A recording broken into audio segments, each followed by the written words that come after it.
tirakatnya itu bisa dimulai dari kelas 6. Yaitu nanti kita itu menghafalkannya itu sampai larut malam. Sampai larut malam. Ya, dan kembali nambah di setiap hari itu kalau bisa dibilang istiqomah itu ya enggak istiqomah. Enggak istiqomah. Berarti kadang net.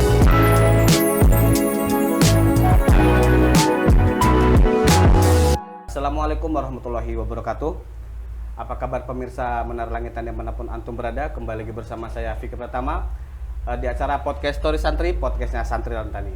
Mungkin bagi orang awam mendengar kata 1000 itu biasa saja, tapi bagi santri angka 1000 punya makna perjuangan yang mendalam.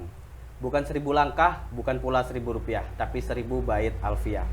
Tentang bagaimana menahan kantuk di sela kegiatan yang sibuk, tentang air mata saat setoran tak kunjung lancar, dan tentang nikmatnya hataman setelah berusaha payah menghafal. Bintang tamu pada episode kali ini, dia telah menghatamkan dan menghafal bait-bait 1000 bait tersebut. Boleh kita kenalan dulu dengan bintang tamu kita. Assalamualaikum Kang Umar. Waalaikumsalam warahmatullahi. Gimana, sehat kabarnya? Alhamdulillah. Lancar ya Ramadannya? Lancar. Kalau boleh tahu ini udah kelas berapa nih Kang Umar? OTW kelas 7. OTW kelas 7. Berarti kemarin udah selesai wisuda? Udah selesai wisuda, alhamdulillah. Alhamdulillah. Berarti sekarang kelas 6 naik kelas 7. Ya. Mungkin bisa diceritakan sedikit bagaimana cerita awal mula menghafal alfiah dan sensasinya itu gimana? Ya, kalau dari awal menghafal alfiah itu jujur sedikit lebih sulit. Sedikit lebih sulit. Sedikit lebih sulit. Karena dari apa? Ya karena kan kita kelas 4 itu Imriti ya. Kelas 6 itu kelas 5 baru alfiah. Sedangkan kalau dari Imriti ke alfiah itu terlalu tinggi. Terlalu tinggi. Ya, bahkan kalau menurut perkataan Ba'dul Masyayikh itu kan antara Imriti dan alfiah itu ada jembatannya, yaitu mutammimah. Jadi seakan kalau kita itulah dari Imriti langsung ke alfiah, itu otomatis seakan itu ngejlok. Jadi itu kaget. Jadi butuh adaptasi yang lebih, butuh beberapa pengalaman dan butuh beberapa masa-masa yang seperti itulah. Tapi apakah di kelas 4 itu sudah punya celengan untuk alfiah? Kalau kelas 4 alhamdulillah sudah punya. Sudah punya. Berapa kalau boleh tahu itu? Kalau kelas 4 itu ada sekitar 210. 210, berarti tinggal menambah sekitar 800-an ya. Ya. Berarti alfiah sampean 2 tahun ini. 2 tahun. Mungkin bisa diceritakan bagaimana sampean menambah di setiap harinya itu. Kalau menambah di setiap hari itu kalau bisa dibilang istiqomah itu ya enggak istiqomah. Istiqomah. Berarti kadang naik turun ya. Ya. Karena kan terkadang kan kita itu melewati masa sulit, masa free atau yang berarti kadang mood kita sendiri ya, juga mood gimana? Kita sendiri. Kadang sehari itu mendapat 5, kadang 10. Ya kalau mood lagi ya kadang 15. Berarti bisa sampai 15. Iya. Masya Allah. Beliau ini bisa hafal kalau lagi punya tinggi bisa sampai 15 nazom. Ya, kalau enggak mood ya enggak sampai. Enggak ngafal sama sekali enggak. Tapi itu mungkin ada teman seperjuangan misalnya bestie gitu, hafalan kita ganti-ganti setoran sama-sama nyimak gitu, ada apa memang pribadi sendiri hafal sendiri gitu? Hafal sendiri. Memang sendiri. Memang kalau menghafal itu lebih suka sendiri. Memang sendiri. Lebih suka sendiri. Berarti karena memang kalau mengajak teman kan kita itu seakan-akan ada syaitan yang mengganggu gitu. Oh gitu, berarti ya, berarti kayak syaitan. Iya. Syaitan baik tapi itu ya.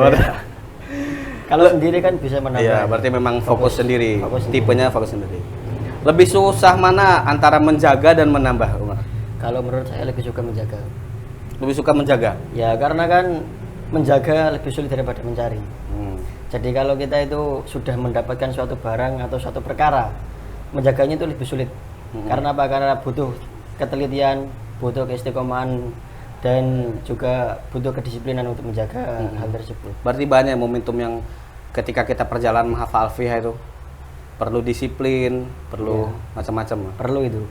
Yang penting perlu sabar, perlu disiplin. Sabar dan juga. Perlu istiqomah. Berarti setiap hari memang ketika kita nambah ulang dari satu lagi. Ulang dari satu lagi. Ya, kalau nggak diulang kan hilang kan. Hilang. Berarti memang menjaga itu ada ya. Nah, harus ada menjaga. Mungkin ada diceritakan sedikit momen unik di perjalanan 2 tahunnya Kang Umar ini menghafal alfiah, momen unik susah senangnya mungkin ketika menghafal alfiah itu tadi. Kalau momen susah senang ada. Ya kadang kan kita itu senang ketika sehari itu mendapatkan banyak hafalan. Karena juga kita itu susah karena sehari juga menjabat gak mendapatkan hafalan apapun. Jadi seakan kita itu tertinggal dari teman itu merasa susah. Kalau kita mendapatkan banyak hafalan kan seakan kita itu mengungguli teman. Berarti sampai ini merasakan kayak ada persaingan ya, baik fastabiqul khairat di dalam hafalan tadi memang ada. Memang ada.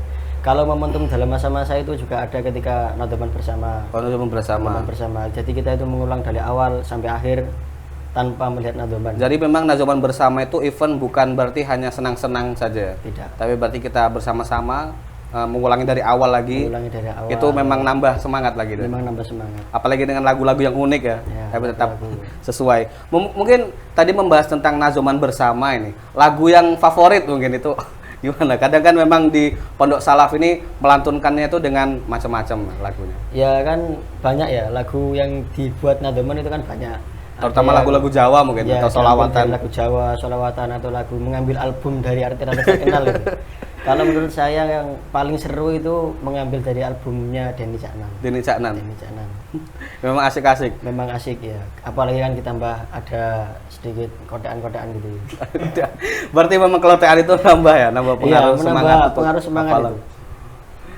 Mungkin dari Alfiah itu sendiri ada nggak pengaruh ke Kang Umarnya sendiri, ke pribadinya Kang Umar, karakter juga mungkin dari kesabaran, kedisiplinan atau macam-macam, jaga waktu mungkin? Ya ada. Karena kan dari Alfiah kita itu belajar bagaimana caranya bersabar, bagaimana caranya untuk menjaga suatu perkara yang memang sudah kita sulit untuk mendapatkannya. Iya. Karena kan ketika sulit untuk mendapatkan suatu perkara, maka kan melepaskannya juga akan sangat sangat sulit bahasanya. Ya sangat sulit. Yaitu PR buat teman-teman di rumah yang sudah menghafalkan Alfiah ya dari tahun-tahun, mungkin alumni Alfiah tahun berapapun itu. Pesan dari Kang Umar tadi, jangan sampai kita melepaskannya karena memang mendapatkannya sangat sulit. Jangan sampai kita setelah wisuda atau kita lulus dari pesantren ini kita lupa bait-bait tersebut, apalagi makna-maknanya. Mungkin di perjalanan 2 tahun ini ada tirakat tersembunyi atau tirakat rahasia bahasanya. Mungkin alumni-alumni kita terdahulu sering ngomong puasa atau sholat duha atau sholat tahajud yang khusus gitu untuk menghafalkan Alfiah ini. Ya ada. Kalau kebanyakan itu tirakatnya itu bisa dimulai dari kelas 6. Yaitu nanti kita itu menghafalkannya itu sampai larut malam. Sampai larut malam. Ya, dan kembali mungkin jam 1. Jam 1. Itu memang sering ya, memang adaptasi. Sering. Karena kan memang akhir-akhir tahun itu. Kayak ngejar target semua gitu. Ngejar target. Tapi memang pemandangan di malam hari ketika kelas 6 apalagi di akhir-akhir mepet wisuda itu sangat indah ya pemandangan.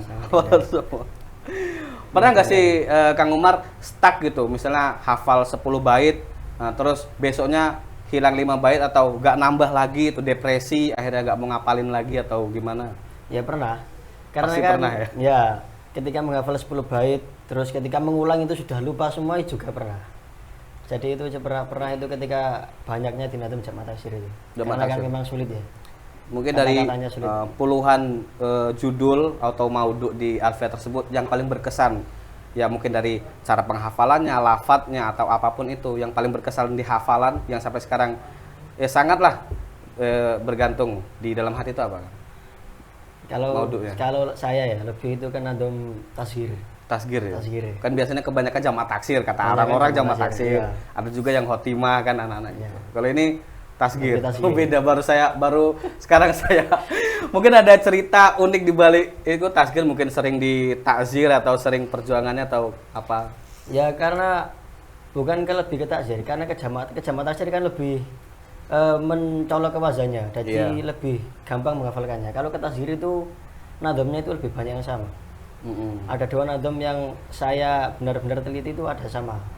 2 nadom itu benar-benar apa ya namanya itu kan membuat saya bingung. Tapi memang biasanya ketika nazom itu sangat sulit dan sangat berkesan, itu malah yang sering tidak lupanya, lebih keingetnya itu. Ya. Ya kalau 2 nadom itu ya kan ada nadom yang awalnya permulaan nadomnya itu sama, yaitu alifut ta'nisi. Ada 2 alifut ta'nisi, wa alifut ta'nisi Dul Qasri mata zada ala arba'atil asbuta dengan jawa alifut ta'nisi zatu qasri wa zatu maddin yang unsal beri. Siap. Jadi itu kan kadang kalau kita sampai salah ya mengulang terus ya. Perjalanan 2 tahun ya, 2 tahun setengah mungkin ya kalau dimulai dari kelas 4. Pernah nggak sakit gara-gara Alfiah? Pernah. Apa itu? Kalau kebanyakan ya lebih ke sakit kepala. Sakit kepala ya, maklum itu. Ya kebanyakan kakak-kakak kelas kita juga ini kalau sakitnya Alfiah itu sakit kepala. Iya. Karena kan kebanyakan menampung nazam. Iya, memang Jadi- kita nih seperti komputer HP juga ya. Iya. Kita nih punya memori, nggak bisa didorong terus. Kalau didorong terus nanti Berarti harus direfresh. Harus Mungkin direfresh. refreshingnya Kang Umar ini apa nih? Ketika pusing atau apa, kan kadang ada kita di stuck, kita nggak bisa nambah lagi atau kita butuh hiburan, itu apa refreshing? Kalau saya lebih ke tidur. Tidur. Lebih ke tidur. Refreshingnya beliau ini adalah tidur ya, memang menghilangkan beban sesaat itu adalah tidur. Iya. Ya, untuk sebelum kita menutup perbincangan hangat ini, mungkin ada kesan tersendiri dari Kang Umar. Kalau kesan saya menghafal Nazam Alfiyah itu ya melewati masa-masa sulit, dilatih untuk kesabaran, dilatih untuk menjadi disiplin, dilatih untuk menjadi dewasa. Jadi bagaimana kita menghadapi masa-masa yang akan datang untuk mendapatkan sifat-sifat yang bisa kita gunakan untuk masa-masa tertentu nanti. Jadi memang dari kita hafal Alfiyah itu bisa jadi bekal kita karakter juga ya, Iya. mendidik karakter kita juga. Karakteristik kita tersendiri. Untuk pesannya, mungkin pesan buat adik-adik kelas kita atau yang akan menghadapi hafalan atau tantangan Alfiyah 1000 bait ini apa? Mungkin kan Kang Umar kan dan kita semua sudah melewatinya, pesan untuk mereka-mereka yang akan menghadapi hafalan ini. Ya kalau pesan saya terhadap adik-adik nanti yang akan menghafal Alfiyah, nanti itu kalau bisa lebih ke sabar, lebih ke disiplin, dan jangan sia-siakan waktu. Dan jangan sampai penyesalan itu datang ke diri kita di akhir-akhir, karena waktu tidak bisa diulang lagi. Ya. Al waktu kasyaf in lam taktahu qata'aka. Mungkin terakhir, apa perasaannya Kang Umar nih ketika sudah wisuda kemarin? Mungkin kan Ya. itu apa puncak terakhir dari hafalannya sampean, itu hadiahnya sampean dengan perjuangan 2 tahun itu. Perasaannya ketika di wisuda dipanggil namanya Ya sangat bahagia. sangat bahagia. Sangat Tidak bahagia. bisa dibayar dengan apapun yang Ya, bahagia. itu kan sudah harga diri di kelas 6 itu. Harga di kelas. Ya, karena memang Alfiyah di pondok pesantren ataupun kelas 6 di pondok pesantren kita ini adalah momentum atau identitas santri itu tersendiri. Ya, luar biasa tamu pada kesempatan hari ini. Jadi intinya Alfiyah itu bukan beban tapi tantangan. Lupa itu manusiawi, yang penting jangan pernah berhenti. Menghafal Alfiyah adalah bukti cinta kita pada ilmu alat agar kita bisa paham agama lebih dalam. Saya sudah episode pada kesempatan ini di acara Story Santri. Saya Fikri Pertama, apabila ada salah kata saya mohon maaf dan pamit undur diri. Wabillahi taufiq wal hidayah. Assalamualaikum warahmatullahi wabarakatuh. Waalaikumsalam.